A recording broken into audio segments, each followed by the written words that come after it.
Hello बच्चों, हम लोग आ चुके हैं टैक्स इनवॉइस के लास्ट टॉपिक पे। टैक्स इनवॉइस चैप्टर हम लोगों ने ओवरव्यू डिस्कस कर लिया, इसके अमेंडमेंट्स डिस्कस कर लिए, डिटेल डिस्कशन कर लिया और ई इनवॉइस के बारे में भी बात कर ली, राइट। और काफी छोटे छोटे कॉन्सेप्ट्स थे, वो भी हमने बात की। थॉरो नॉलेज एक हम लोगों ने ले ली, right. Starting with overview and idea of amendments से लेकर डिटेल डिस्कशन करते हुए हम लोग क्रेडिट नोट में आ चुके हैं। इस बार की क्रेडिट नोट और डेबिट नोट में कोई अमेंडमेंट नहीं है, लेकिन इस बार के एग्जाम्स के लिए ये इंपॉर्टेंट हो सकता है, ये ध्यान रखना है, राइट। सर, टैक्स इनवॉइस का सबसे simple topic, tax invoice chapter का सबसे सिंपल टॉपिक है क्रेडिट और डेबिट नोट। ये जितना ही सिंपल है उतना ही स्टूडेंट्स इसमें कंफ्यूज रहते हैं, राइट। मैं फेस टू फेस क्लास जो लेता था उसमें भी स्टूडेंट्स कंफ्यूज होते थे। आज समझाओ, अगले दिन पूछो, फिर गड़बड़, फिर उस दिन समझाओ, उसके अगले दिन पूछो, फिर गड़बड़।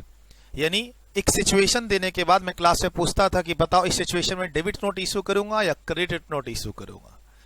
और मुझे याद है लास्ट टू लास्ट बैच में कि मैं एक बच्चे को स्पेसिफिकली टारगेट करता था और तीसरी चौथी बार टारगेट करते हुए फिर उसको मैंने समझाया फाइनली, क्योंकि वो बार बार अकाउंट्स से मिक्स कर देता था इसको। सर, जो अकाउंट्स का कॉन्सेप्ट है डेटर्स और क्रेडिटर्स का, और वहां पर जो हम लोग डेबिट नोट और क्रेडिट नोट की बात और उसके जर्नल एंट्री की बात करते हैं, उसको एकदम परे रखना, साइड रखना है आपको, अगर आप जीएसटी में क्रेडिट नोट और डेबिट नोट समझना चाहते हैं। ऑल लेवल ऑफ स्टूडेंट्स जो भी मेरे से पढ़ते हैं या मुझे फॉलो करते हैं, सभी के लिए ये क्लास है। क्रेडिट नोट और डेबिट नोट का प्रैक्टिकल ऑफिस यूज भी है, प्रैक्टिकल ऑफिस यूज भी है। तो सर, हम लोग ऑफिस यूज में तो डेबिट नोट और क्रेडिट नोट कैसे इशू कर रहा है वो तो सेकेंडरी स्टेज है। पहले इसका लॉ तो देख ले कि लॉ सेक्शन 34 क्या कहता है, राइट। सेक्शन 34 क्या कहता है, फिर रेलेवेंट रूल्स में इसका फॉर्मेट क्या लिखा हुआ है। उसके बाद होती है कि हम ऑफिस में क्या फॉलो करते हैं, राइट। अगर आप ऑफिस में काम करते हो और वहां देखते हो, आप क्लाइंट साइट में ऑडिट करने गए हो, अकाउंटिंग करने गए हो, वहां डेबिट नोट और क्रेडिट नोट देखते हो, तो उसकी एंट्रीज फिर उस कॉन्सेप्ट के हिसाब से करना, जो भी हम लोग डिस्कस करेंगे। एग्जाम में ओवरऑल 3 से 4 मार्क्स का क्वेश्चन का वेटेज ये टॉपिक रखता है, चाहे आपका लेवल कोई भी हो, इंटर, फाइनल, सीए, सीए में, ये ध्यान रखना, ठीक है। सर, कंफ्यूजन क्यों रहती है स्टूडेंट्स को? क्योंकि वो अकाउंट्स से इसको मिक्स करना चाहते हैं, और मैं कहता हूं इसको प्लेन जीएसटी के अंदर सिर्फ सप्लायर के पॉइंट ऑफ व्यू से समझो, सिर्फ सप्लायर के पॉइंट ऑफ व्यू से। सर, ये सप्लायर एक रजिस्टर्ड सप्लायर है। सर, यही किसी सिचुएशन में डेबिट नोट इशू करेगा, यही किसी सिचुएशन में क्रेडिट नोट इशू करेगा। ये बात पहले आप ध्यान में रखो। हम डेबिट नोट और क्रेडिट नोट के इशू करने की बात कर रहे हैं। इशू हमेशा यहां पर क्या कर रहा है? सप्लायर। हम रेसिपिएंट का बुक्स नहीं देख रहे हैं। अगर ये ध्यान रखोगे तो आपको डेबिट नोट क्रेडिट नोट में कभी दिक्कत नहीं आएगी। अकाउंट्स में क्या होता है, अगर दो पार्टी हैं, डेटर क्रेडिटर, तो एक पार्टी मिस्टर एक्स के पॉइंट ऑफ व्यू से अगर वो डेबिट नोट है, तो वही डेबिट नोट मिस्टर वाई के पॉइंट ऑफ व्यू से क्या हो जाता है? क्रेडिट नोट हो जाता है। मैं डेबिट नोट इशू करूं या तुम मुझे क्रेडिट नोट इशू कर दो, ऐसा व्हाटएवर। मतलब एक अकाउंटिंग कॉन्सेप्ट में वो नलिफाई करने के लिए वो चीज की जाती है। सर, यहां पर आपको क्या ध्यान रखना है? मैं सप्लायर हूं जो टैक्स इनवॉइस इशू कर रखा हूं, मैं एक सप्लायर हूं जो ऑलरेडी मैं टैक्स इनवॉइस इशू कर रखा हूं। अब मुझे डेबिट नोट और क्रेडिट नोट इशू करना है मेरे रेसिपिएंट को।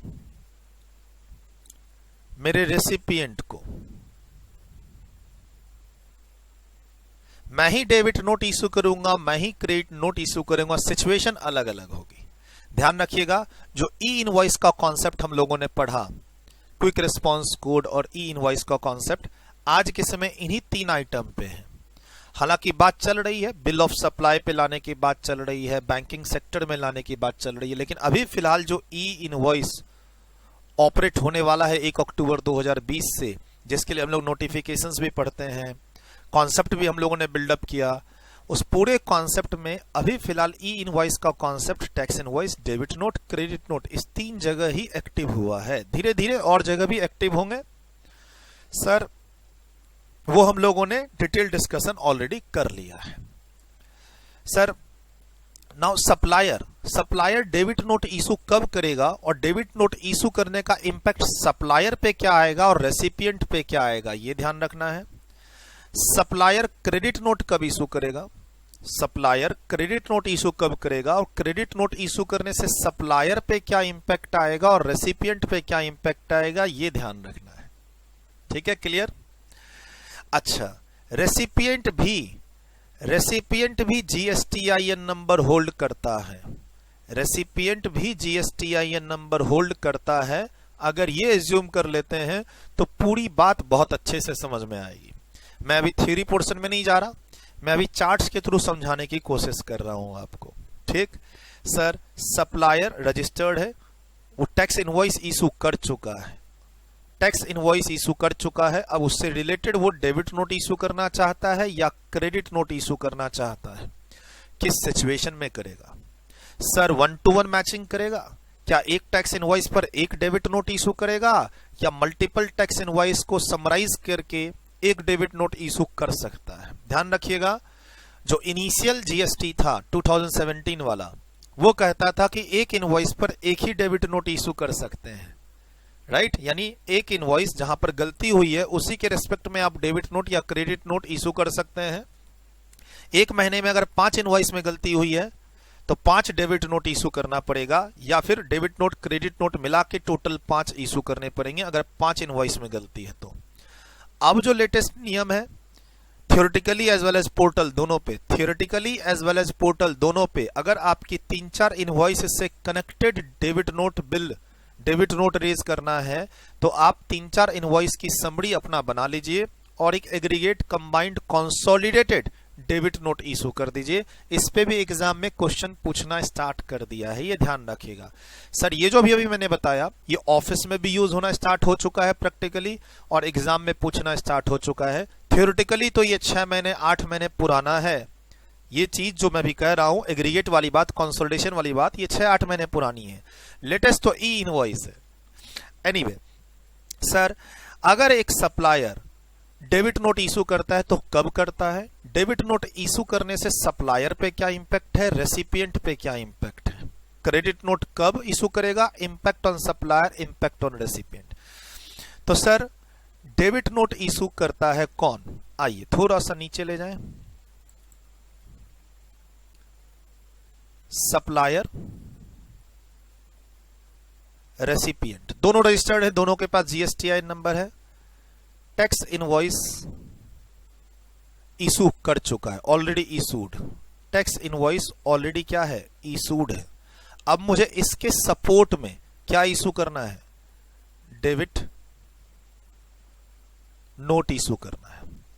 ठीक है, मुझे इसके सपोर्ट में डेबिट नोट इशू करना है। तो सर ध्यान रखिएगा, डेबिट नोट इशू करने से इसकी सप्लायर की लायबिलिटी, जीएसटी लायबिलिटी बढ़ती है। ध्यान रखिएगा, डेबिट नोट इशू करने से सप्लाई, अच्छा हमेशा एक ही पर्सन के बारे में सोचना है आपको, अभी से लेकर लास्ट तक we are talking about supplier. Supplier ही डेबिट नोट इशू कर रहा है, सप्लायर ही क्रेडिट नोट इशू कर रहा है, सिचुएशन अलग अलग है। सर अगर सप्लायर जो कि रजिस्टर्ड है और लेट से रेसिपिएंट भी रजिस्टर्ड है, सप्लायर अगर डेबिट नोट इशू करता है, टैक्स इनवॉइस ऑलरेडी इशू कर चुका है, तो सप्लायर की जीएसटी लायबिलिटी बढ़ेगी। ध्यान रखिएगा, सप्लायर की जीएसटी लायबिलिटी बढ़ेगी और डेबिट नोट इशू करने पर कोई टाइम लिमिट भी नहीं है, क्योंकि सर डेबिट नोट इशू करेंगे तो गवर्नमेंट को पैसा आएगा। ध्यान रखिएगा, अभी सेक्शन 34 में जाएंगे हम लोग। सेक्शन 34 में डेबिट नोट इशू करने की कोई टाइम लिमिट नहीं है। अगर हमसे कुछ गलती हो गई है जिसके अगेंस्ट में हमें डेबिट नोट इशू करना है तो वहां पर कोई टाइम लिमिट नहीं है। जीएसटी लायबिलिटी बढ़ेगी सप्लायर की और गवर्नमेंट की रेवेन्यू बढ़ेगी। राइट सर, अब हम लोग क्या पढ़ते हैं, टैक्स इनवॉइस में जो जीएसटी का अमाउंट इन्वॉल्व होता है उससे रेसिपिएंट को क्या मिलता है, आईटीसी। तो ध्यान रखिएगा, टैक्स इनवॉइस जब जाता है तो भी सप्लायर की लायबिलिटी बढ़ती है और उस टैक्स इनवॉइस के बेसिस पर रेसिपिएंट क्या लेता है, आईटीसी। तो क्या सर इस डेबिट नोट के बेसिस पर भी रेसिपिएंट आईटीसी ले पाएगा, क्योंकि उसके पास क्या है, जीएसटीआईएन नंबर है। Answer is yes. हम लोग क्या पढ़ते हैं, रजिस्टर्ड पर्सन, हम लोग क्या पढ़ते हैं, registered person is eligible for ITC. अच्छा, आईटीसी किस पर लेते हैं? इनपुट पे, इनपुट सर्विस पे, कैपिटल गुड्स पे। सेक्शन 17-16 के कंडीशन सेटिस्फाइड हो आईटीसी चैप्टर के। मैं तो सिर्फ इतना बता रहा हूं कि मैं ऑन द बेसिस ऑफ कौन से document, registered person is eligible for ITC on the basis of tax invoice. अगर टैक्स इनवॉइस आपके पास आती है परचेज की, यानी पीछे से सप्लायर की, तो आप उसके बेसिस पर आईटीसी ले सकते हैं। एक और आप पिछले सेशन में मेरे से पढ़ चुके हैं, रिवाइज्ड टैक्स इनवॉइस के बेसिस पर आप क्या ले सकते हैं? आईटीसी। इनफैक्ट आईटीसी चैप्टर में सेक्शन 16 के अंदर जब जाएंगे तो ये सब लिखा हुआ है कि कौन कौन से डॉक्यूमेंट के बेसिस पर आप आईटीसी ले सकते हैं। मैं तो लिंक कर रहा हूं। एज वेल एज अभी अभी क्या पढ़ रहे हैं, डेबिट नोट के बेसिस पर भी हम क्या ले सकते हैं? आईटीसी।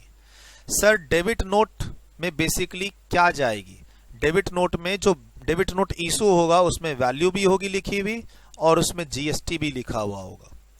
अच्छा सर, मतलब पहले वाला टैक्स इनवॉइस गलत कैसे था? गलत ऐसे था कि वहां पर अमाउंट कम लिखा हुआ था, माल ज्यादा का चला गया था। क्या ध्यान रखना है? सप्लायर ने रेसिपिएंट को ज्यादा सामान भेज दिया था, सामान ज्यादा भेज दिया से 10 केजी सामान भेजा और बिलिंग 9 केजी की ही गई। ठीक, इनवॉइस अंडर वैल्यूड है। हमेशा ध्यान रखिएगा प्लीज, एक चीज हमें कभी दिक्कत नहीं होगी, कभी दिक्कत नहीं होगी अगर सप्लायर को ही बेस रखना है। अच्छा, जीएसटी सप्लायर के पॉइंट ऑफ व्यू से ही लिख रहा है डेबिट नोट और क्रेडिट नोट के बारे में। हम अक्सर समझने में ना उल्टा कर देते हैं, ये ध्यान रखना है। सप्लायर ने रेसिपिएंट को सामान भेज दिया है, इनवॉइस भेजते समय इनवॉइस में मे बी क्वांटिटी कम लिखने के कारण वैल्यू कम हो गई, या हमने वैल्यू ही कम लिख दी, या हमने जीएसटी का रेट ही कम लगा दिया। सर अंडर वैल्यूएशन, एक तो हमने होता है 100 रुपए पर केजी लगाने की जगह 80 रुपए पर केजी लगा दिया, जबकि 100 रुपए केजी वाला माल चला गया।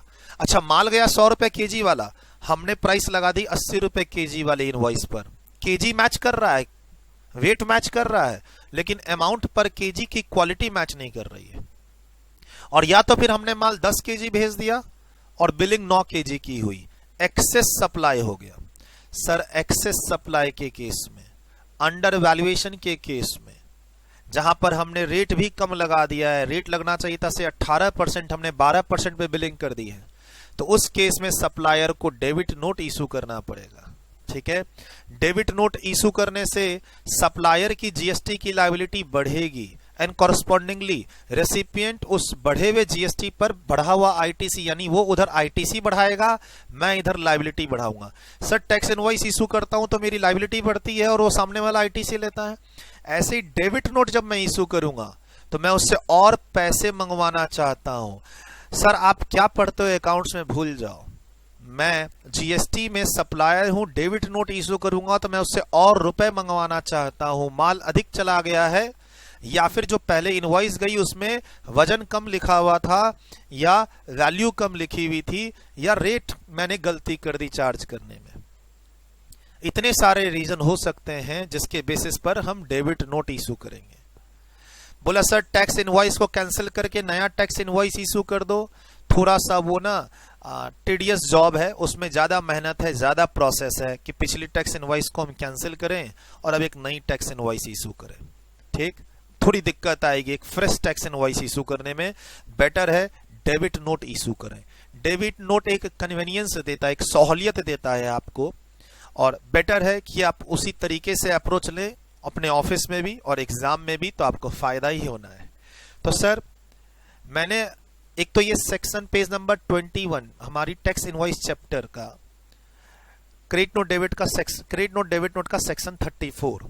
सर 34 का जो सबसेक्शन 1 है ये तो क्रेडिट नोट को इशू करता है के बारे में डिस्कस करता है, और उसी पे टाइम लिमिट की बात करता है। कौन? सबसेक्शन 2। ये 1 और 2 क्रेडिट नोट से कनेक्टेड है, सप्लायर पे ही रहिएगा, उछल के रेसिपिएंट पे नहीं जाना है। ठीक, और थर्ड पॉइंट जो है, ये जो थर्ड पॉइंट है ये डेबिट नोट को डिस्कस करता है। देखिए यहां पर क्या लिखा हुआ है, व्हेन वन और मोर टैक्स इनवॉइसेस। मैंने क्या कहा, आप पहले जब जीएसटी इनिशियली आया था 1 to 1 मैचिंग करते थे 17 में, 18 में, 19 के इनिशियल पीरियड में 2019 के इनिशियल पीरियड में 1-to-1 मैचिंग होता था, बाद में एक अमेंडमेंट इफेक्टिव हुई और यहां रिप्लेस कर दिया गया, वर्ड आ गया 1 और मोर टैक्स इनवॉइसेस। ये ध्यान रखना है, ये अब लीगल वर्ड है एक्ट और सेक्शन के अंदर। where one or more tax invoices have been issued for supply of any goods or services and taxable value or tax charged, ध्यान रखिएगा वैल्यू या टैक्स चार्ज्ड, रेट गलत लगा दिया या वैल्यूएशन कम कर दी है, is found to be less than the taxable value or tax payable in respect of such supply, कम मैंने वैल्यूएशन की है, कम टैक्स लगाया है, तो उस केस में मैं 1 और मोर डेबिट नोट, सर चाहिए आपके ऊपर है, 1-to-1 मैचिंग करके आप डेबिट नोट इशू कर दो या 10 इनवॉइस का एक डेबिट नोट इशू कर दो, 1 और मोर टैक्स इनवॉइस, 1 और मोर डेबिट नोट।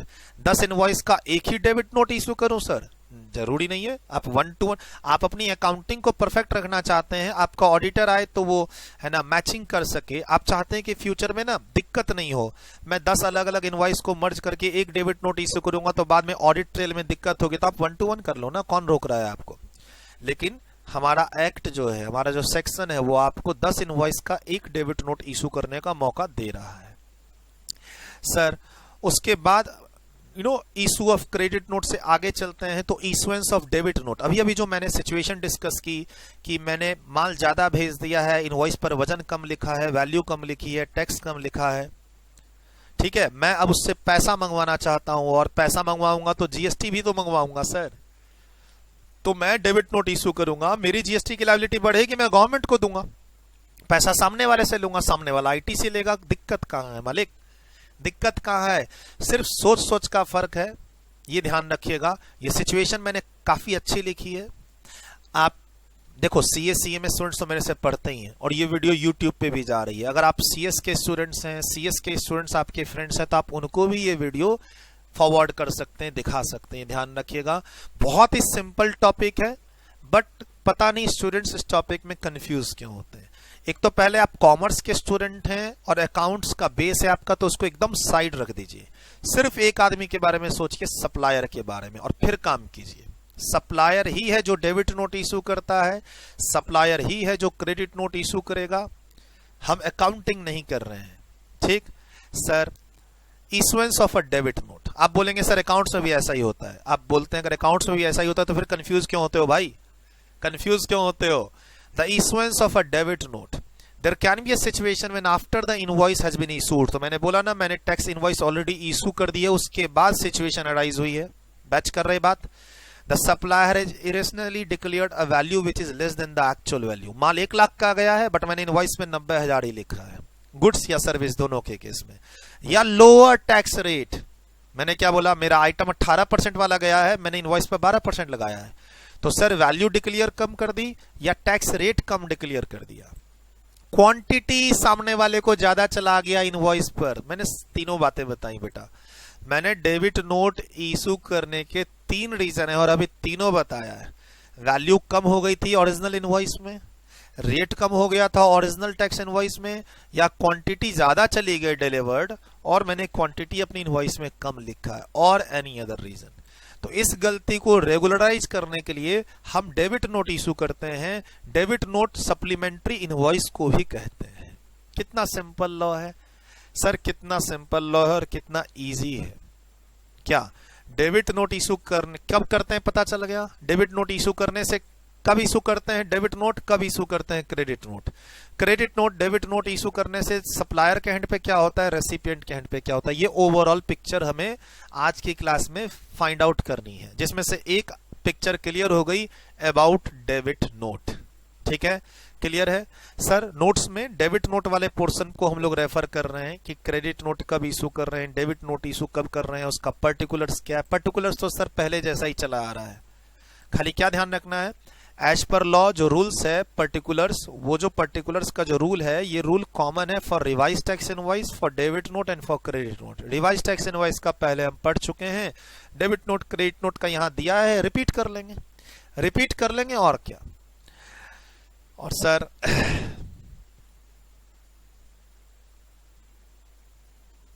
चलिए इसे लिखिए,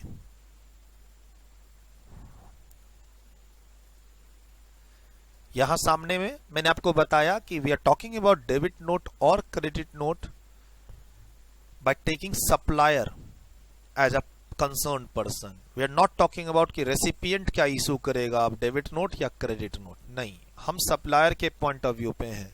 सप्लायर से गलती हुई है, सप्लायर क्या इशू करेगा रेसिपिएंट को, डेबिट नोट या क्रेडिट नोट, ठीक है। और एज्यूम किया है कि सभी लोग यहां रजिस्टर्ड हैं, जरूरी नहीं है एजम्पशन लेना, और पहले टैक्स इनवॉइस इशू करते हैं, बाद में डेबिट नोट या फिर क्रेडिट नोट इशू करते हैं। टैक्स इनवॉइस से कनेक्टेड होता है। जैसे पहले मैंने बताया था, आर का रिश्ता आर से, रिसीट वाउचर इशूड है तो ही रिफंड वाउचर इशू होगा। ये हमने बात की थी कि रिवर्स चार्ज में पेमेंट वाउचर की बात होती है और आर का रिश्ता आर से होता है, यानी रिसीट वाउचर इशू किए हैं एडवांस के लिए और वो एडवांस लौटाना है तो रिफंड वाउचर। तो वैसे यहां ध्यान रखना, टैक्स इनवॉइस ऑलरेडी इशू हो चुका है तभी डेबिट नोट और क्रेडिट नोट की बात होती है। नेक्स्ट स्लाइड में जा रहा हूं, इसे नोट कीजिए। डेबिट नोट कब इशू करें? टैक्स इनवॉइस इशू करने के बाद जब भी गलती की पता चले कर दो, कोई दिक्कत नहीं है। लेकिन हाँ, सामने वाले को आईटीसी लेने में तकलीफ हो जाएगी अगर लेट करोगे तो। अगर हम लेट करेंगे तो सामने वाले को आईटीसी लेने में तकलीफ हो जाएगी। सप्लायर के पॉइंट ऑफ व्यू में कोई टाइम लिमिट नहीं है, बट रेसिपिएंट को अगर टाइमली आईटीसी लेना है तो सप्लायर टैक्स इनवॉइस पर टाइमली डेबिट नोट इशू करे। लॉ में कुछ नहीं है, सेक्शन 34 में कोई टाइम लिमिट प्रिस्क्राइब्ड नहीं है, क्योंकि इसमें गवर्नमेंट का फायदा ही हो रहा है। और जब गवर्नमेंट को जीएसटी और मिल रहा हो तो गवर्नमेंट क्यों टाइम लिमिट लगाएगी। बट डेबिट नोट के कारण जो जीएसटी की एक्स्ट्रा लायबिलिटी सप्लायर की बनती है, उस पर रेसिपिएंट को if all conditions are satisfied ITC मिल जाएगा। रीजन भी लिख देता हूं, लिख लीजिए।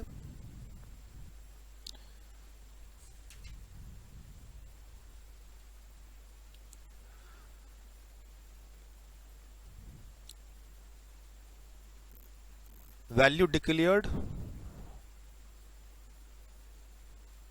on invoice is lower than actual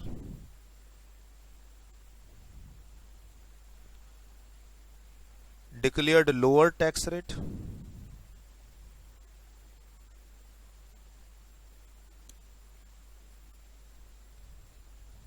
और या फिर declared lower quantity।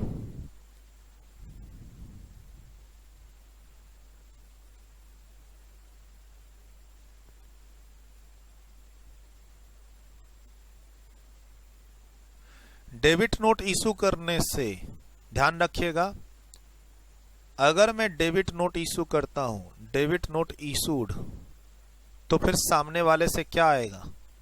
सामने वाले से पैसा आएगा। पैसा, पैसा मतलब सर वैल्यू भी आएगी और टैक्स भी आएगा। हो सकता है खाली टैक्स आए, ऐसा हो सकता है सर? हाँ, हो सकता है। अगर problem declared lower tax rate की हो तो सामने वाले से सिर्फ पैसा ही आएगा, टैक्स वाला। लेकिन हाँ, आएगा जरूर कुछ ना कुछ आएगा। वैल्यू प्लस टैक्स भी आ सकता है और या ओनली टैक्स भी आ सकता है, अगर प्रॉब्लम किसकी हो? डिक्लेयर्ड लोअर टैक्स रेट की। नोट कीजिए। हम लोग अब थोड़ा सा समझेंगे क्रेडिट नोट के बारे में।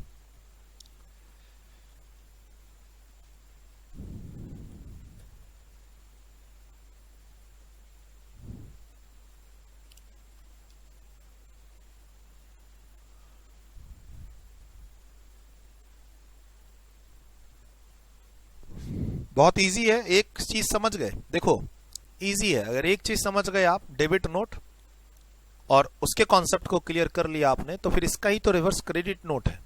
अच्छा, इसका रिवर्स क्रेडिट नोट है का मतलब रेसिपिएंट पे नहीं चले जाइएगा, सप्लायर पे ही रहना है। रिवर्स का मतलब है इनवॉइस पर ज्यादा वैल्यू चली गई, ज्यादा रेट चला गया, या फिर क्वांटिटी ज्यादा लिख दी, कम वहां पड़ गई है। हमने माल कम सप्लाई किया, हमने ओवर प्राइसिंग कर दी, हमने रेट ज्यादा लगा दिया, तो उसको नलीफाई करने के लिए हम क्रेडिट नोट इशू करेंगे। क्रेडिट नोट इशू करने से मेरी जीएसटी की लायबिलिटी कम होगी और सामने वाले को आईटीसी कम करना पड़ेगा। सामने वाला आईटीसी कम नहीं करना चाहता तो मैं क्रेडिट नोट जीएसटी वाला इशू नहीं कर पाऊंगा।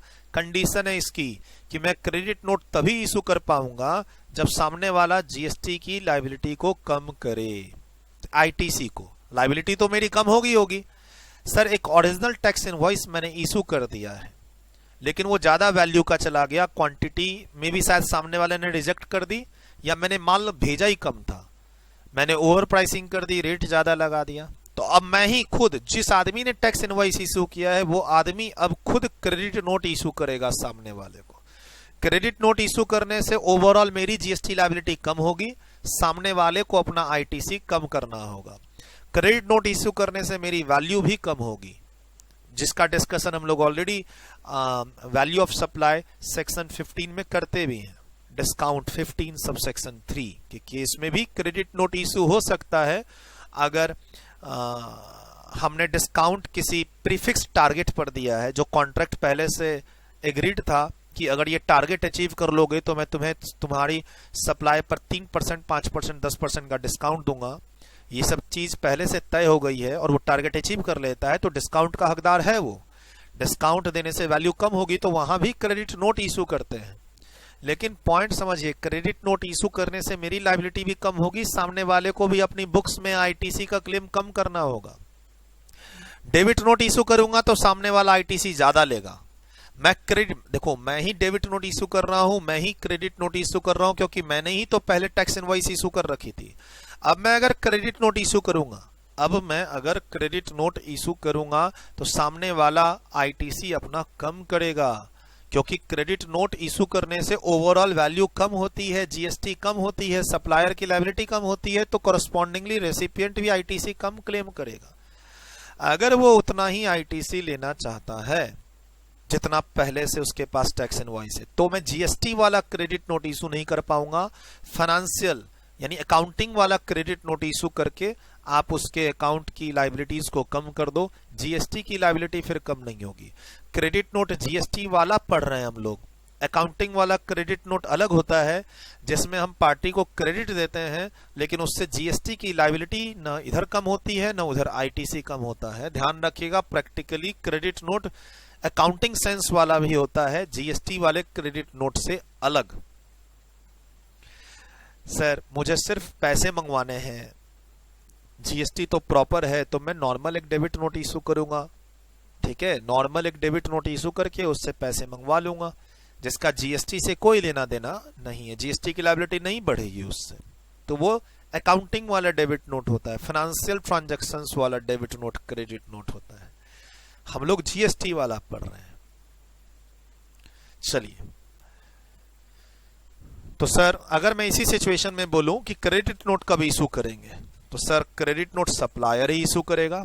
फाइनली क्रेडिट नोट सप्लायर ही इशू करेगा जिसने टैक्स इनवॉइस इशू कर रखी है। रीजन, इन सबको ठीक उल्टा कर दो, माल कम पहुंचा है या सामने वाले ने रिजेक्ट कर दिया है, ऐसे भी हो सकता है।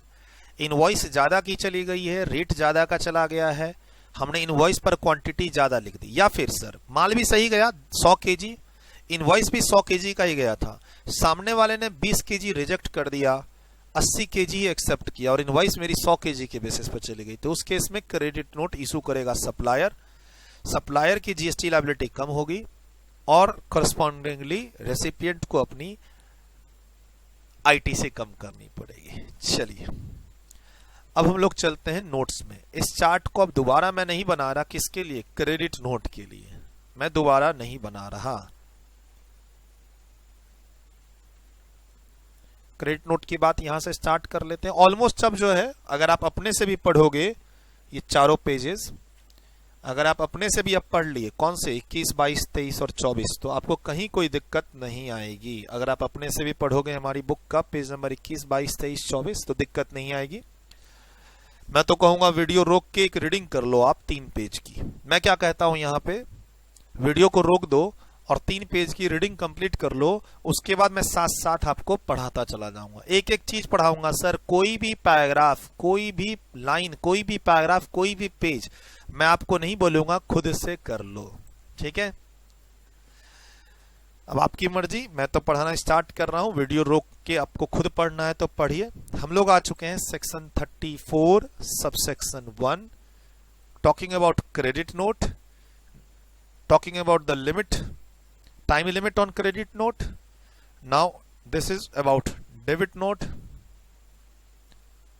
and further कि डेबिट नोट को हम कब डिक्लेयर करेंगे, किस मंथ की रिटर्न में डिक्लेयर करेंगे। फिर भी मैं बोल रहा हूं पॉइंट नंबर 2 जैसी लिमिट डेबिट नोट के लिए नहीं है। हाँ, एक बात अलग है कि रेसिपिएंट को क्रेडिट लेने में फिर दिक्कत होगी अगर डेबिट नोट ज्यादा डिले हुआ तो।